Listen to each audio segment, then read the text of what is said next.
Por que os produtos fracassam? A maior parte dos produtos fracassa para atingir os objetivos de vendas razoáveis porque a ênfase está mais em melhor do que em velocidade. Ou seja, a empresa número 2 acha que o caminho para o sucesso consiste em lançar um produto do tipo eu também, só que melhor.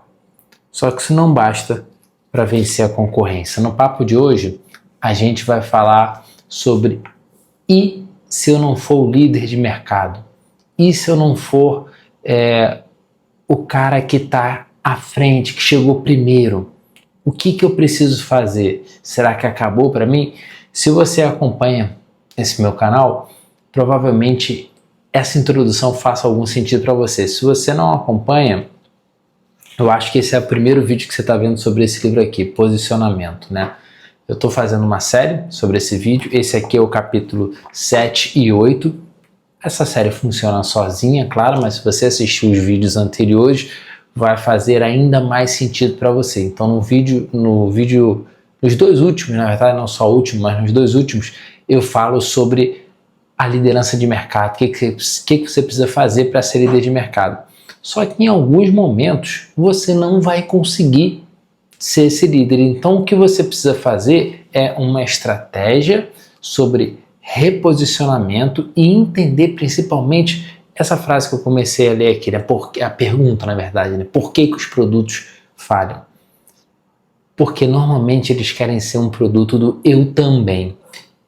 E o que é um produto do eu também? Para trazer um exemplo claro para você, imagina que a gente tem a Coca-Cola. A Coca-Cola é líder de mercado em refrigerantes de cola. O que é um produto eu também? A Pepsi é um produto eu também, a Dolly Cola é um produto eu também e todos os refrigerantes cola são um produto eu também. E aí o que ele traz nesse livro beleza, eu criei eu criei um refrigerante de cola que é muito melhor que a Coca-Cola. E daí?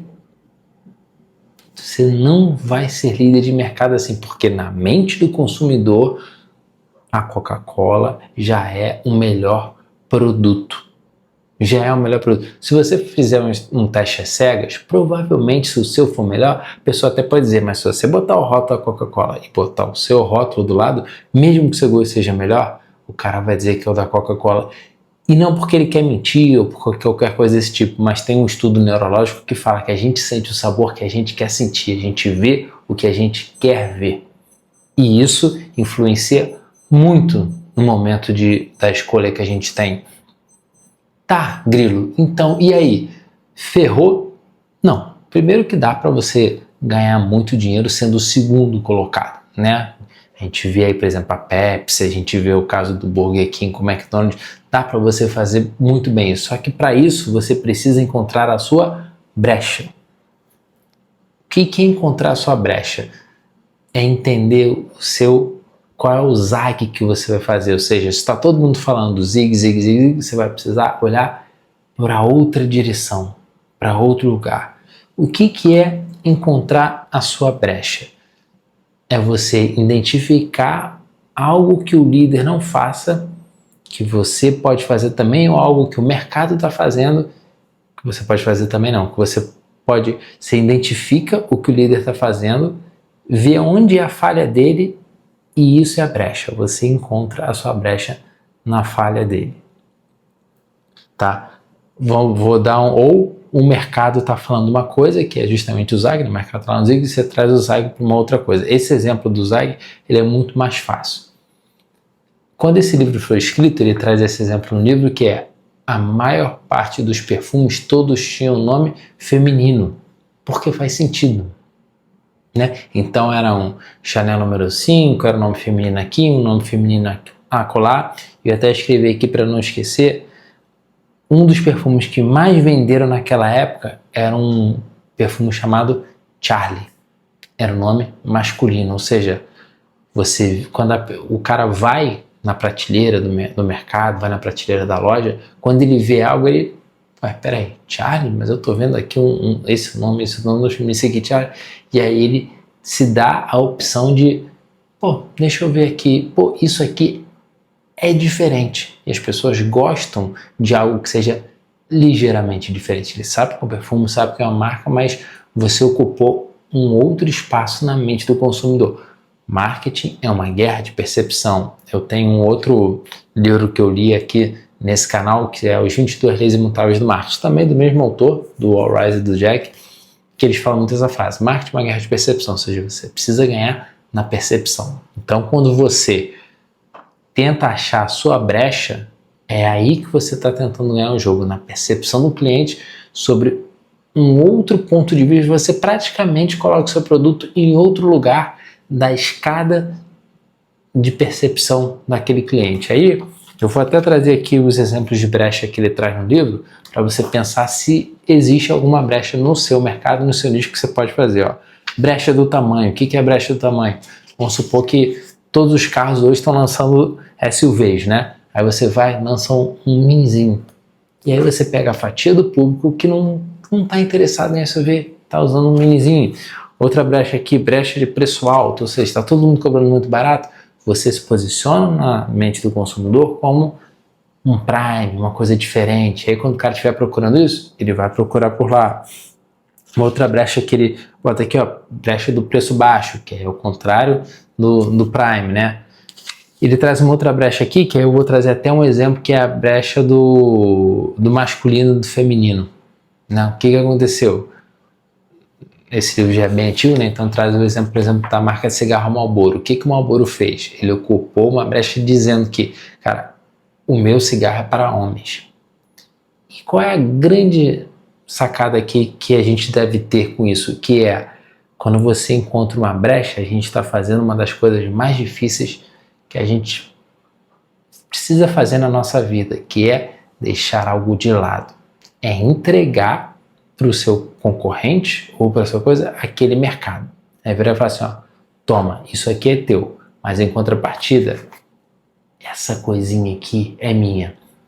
Recentemente, eu trabalho numa empresa de nicho médico, né? Então, recentemente a gente lançou uma mentoria para médicos especializada, na verdade, exclusiva para médicos regenerativos. Então, ela é a única mentoria de clínicas regenerativas, ou seja, para médicos regenerativos que tem clínica regenerativa. Pensa só, se um médico que tem clínica regenerativa, ele vai querer comprar consultoria, mentoria, alguma coisa de um cara que é geral, e já existe esse líder de mercado, e o cara é muito grande. Se a gente fosse bater de frente, a gente ia tomar. A gente ensina tudo que ele ensina, serve para qualquer clínica, serve, nossa metodologia serve. Só que se a gente fosse tentar entrar na nossa narrativa de, se você for médico, você vai entender isso de forma mais crucial. Se você não for, não sei o que você está procurando no momento, tá?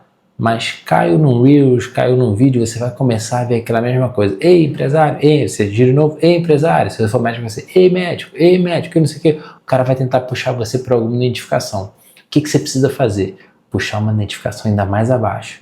Ei, você que é médico regenerativo, a gente tem aqui uma consultoria exclusiva para médicos regenerativos, para você montar a sua clínica nesse estilo aqui. O que a gente fez? A gente achou uma brecha de especialidade. Ou seja, a gente subnichou, viu o que o líder estava fazendo, o líder é amplo, né? Fala, cara, vou ajudar aqui, inclusive, uma outra narrativa que a gente usou, que ele vai escalar a clínica, a gente foi para outro caminho que é, não, a gente não quer escalar a sua clínica, a gente quer fazer com que você ganhe bem, mas sem precisar fazer tudo o que precisa para escalar uma clínica, que é um médico que escala uma clínica, ele deixa de ser médico e passa a ser uma outra profissão, um CEO, um administrador, qualquer coisa que seja, e ele passa a não exercer praticamente a medicina. E a gente defende, e essa foi a brecha que a gente achou, que é você precisa defender, você precisa exercer a medicina. Desculpa, você precisa exercer a medicina, que é, você estudou lá seus 10, 15, 20 anos para se tornar médico, para no final das contas você ser CEO. CEO nada mais é que um administrador com nome bonito. A tua agenda, você não vai mais atender paciente. E normalmente a pessoa quando é médico, por que essa narrativa funciona para esse tipo de nicho? Porque a pessoa quando é médico, normalmente ela faz por vocação, ela faz porque gosta. Então a gente achou essa brecha e entrou aí. Por quê? Nos outros vídeos, se você quiser entender mais sobre posicionamento, mas algo que eu vou te contar aqui de forma resumida, que é, se você não for o primeiro a entrar na mente da pessoa, não adianta, você pode ter rios, quilômetros de dinheiro, que dificilmente você vai conseguir transpassar isso num curto prazo. No videozinho anterior eu falei sobre isso que está no capítulo anterior, que é o que tem força é o produto e não a marca. O que tem força é o produto refrigerante de cola e não a Coca-Cola Company. A Coca-Cola tentou lançar uma marca de pimentas. Você já ouviu falar da marca de pimentas da Coca? Porque marketing é uma guerra de percepção. As pessoas acham que a Coca-Cola Company é bom em fazer refrigerante de cola e não em fazer pimenta. Então o que você precisa é isso, chegar primeiro na mente do seu público. Se você não consegue ser líder, você precisa achar qual é a brecha que você vai atingir. Tá? Aí agora você pode pensar assim, ferrou, o meu mercado ele não tem brecha nenhuma.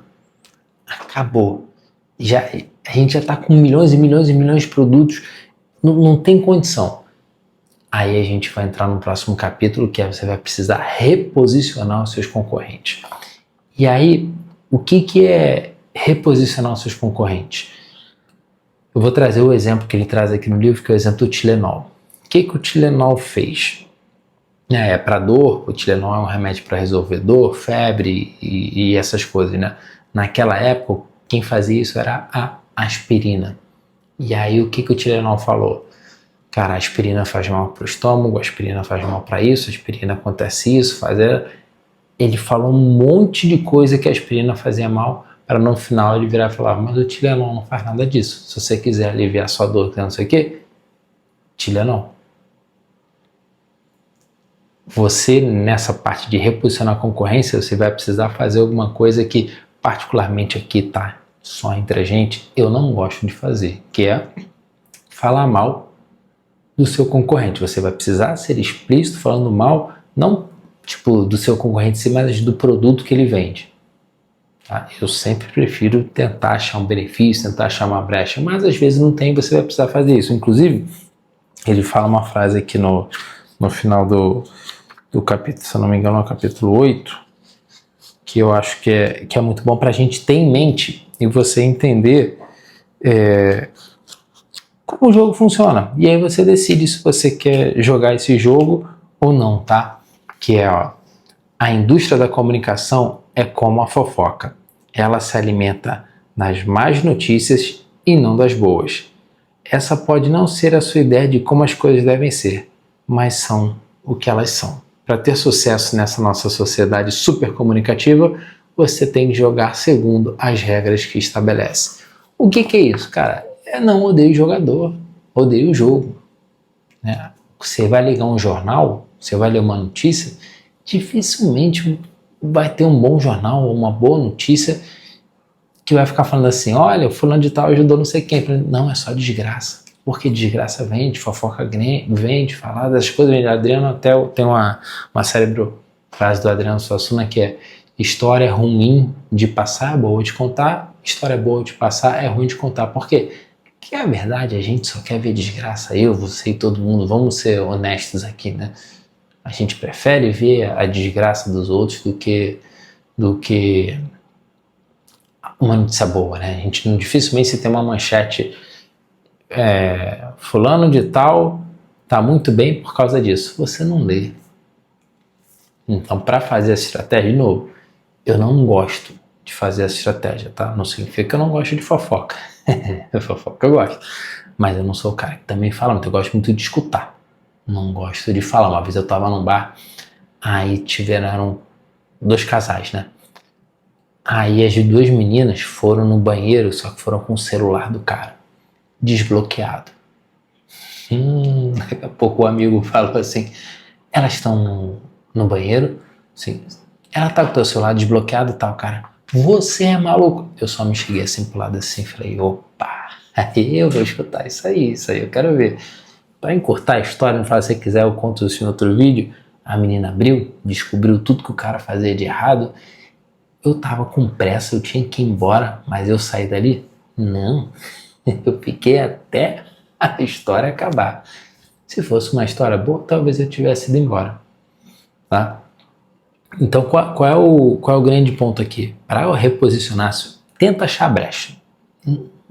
Eu nunca na minha vida não consegui achar uma brecha que esteja vaga no mercado. A gente parece que tem muita coisa, mas se a gente for um pouquinho criativo, a gente acha a nossa brecha, tá? Brecha de preço, brecha de tamanho, brecha de masculino, feminino, brecha de uma narrativa, como foi a que eu achei, né? Então tá todo mundo falando que escale sua clínica, escale sua clínica, escale sua clínica. Não, seja pequeno, não escala sua clínica não. Você estudou para ser médico, não estudou para ser empresário, que isso? Tá? Sempre vai ter alguma coisinha. Deixa eu ver se eu deixei passar alguma coisa aqui das minhas anotações.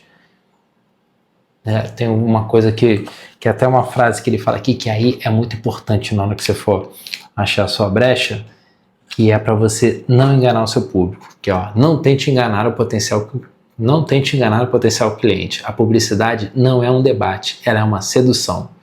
Se parece com um pato e anda com um pato, para mim é um pato. Ou seja, quando você for tentar achar sua brecha ou reposicionar o seu produto ali com o seu cliente, não minta.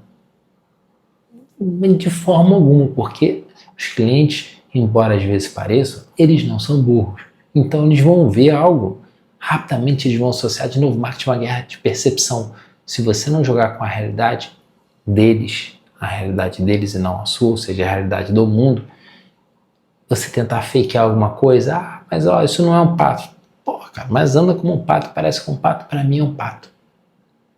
Então jogue sempre de forma honesta, se debruce, busque.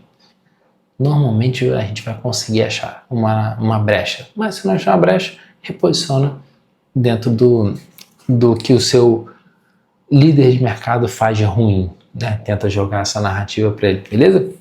O que vai ser o próximo vídeo? Aliás, se você gostou, se você está aqui comigo, tem mais ou menos uns 16 minutos, quase 17, considere ser inscrito no canal, porque quando você se inscreve no canal, o YouTube vai passar a te mandar os outros capítulos desse livro aqui e também dos outros vídeos que eu já fiz. Eu já fiz vídeo sobre o livro do Hormozi, as ofertas de $100 milhões, já fiz sobre as 22 leis imutáveis do marketing e fiz do Breaking Through Advertising, o melhor livro de copy, de publicidade e marketing que eu já li na minha vida.